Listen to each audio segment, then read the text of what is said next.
नमस्कार। स्वागत है आपका मॉडर्न तांत्रिक बाबा चैनल पर। क्या आपने कभी अपनी परछाई को गौर से देखा है? क्या हो अगर एक दिन आपकी परछाई आपकी हरकतों की नकल करना बंद कर दे और अपनी मर्जी से हिलने लगे?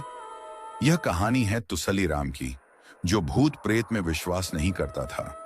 लेकिन एक रात जब उसने गांव की शापित हवेली में कदम रखा, तो उसे एहसास हुआ कि कुछ परछाइयां सिर्फ अंधेरे की वजह से नहीं होती। तैयार हो जाइए एक डरावने सफर के लिए। यह है भूतिया परछाई। गांव के बाहर एक पुरानी हवेली थी, जिसे लोग शापित हवेली कहते थे। कहते हैं वहां जो भी रात गुजारता सुबह नहीं लौटता। लेकिन तुसली राम, जो इन भूत प्रेत की कहानियों को झूठ मानता था, ने ठान लिया कि वह इस हवेली में एक रात बिताएगा। हद है, लोग बेवजह डरते हैं। भूत वूत कुछ नहीं होते। वह अपने साथ एक लालटेन लेकर अंदर गया। अंदर का माहौल अजीब था। दीवारों पर झाले थे, हवा ठंडी और भारी लग रही थी।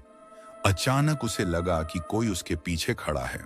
तुसली राम ने लालटेन उठाई और पीछे देखा, लेकिन वहां कुछ नहीं था। फिर जैसे ही उसने आगे कदम बढ़ाया, उसे अपनी ही परछाई कुछ अजीब लगने लगी। वह जहां जाता, परछाई उसका पीछा करती। लेकिन फिर अचानक परछाई ने अपना हाथ हिलाया। ये कैसे हो सकता है? वह भागने लगा, लेकिन उसके हर कदम के साथ परछाई और बड़ी होती गई। अब वह सिर्फ परछाई नहीं थी, बल्कि एक आकृति बन चुकी थी। एक लंबी विकृत आकृति, जिसकी आंखें जलती हुई दिख रही थीं। परछाई से धीरे धीरे एक बूढ़े आदमी का रूप उभरने लगा।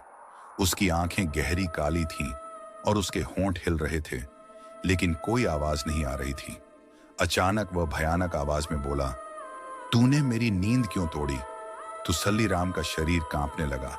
उसने भागने की कोशिश की, लेकिन उसके पैर जैसे जमीन में धंस गए। गांव वालों ने अगली सुबह हवेली के बाहर तुसली राम की चप्पलें देखीं, लेकिन वह खुद कभी नहीं मिला। कुछ कहते हैं कि वह हवेली की परछाइयों में कैद हो गया, और कुछ कहते हैं कि वह अब भी हवेली में भटक रहा है, एक परछाई बनकर। क्या आप भी कभी ऐसी जगह गए हैं जहां परछाइयां कुछ ज्यादा ही अजीब लगती हैं?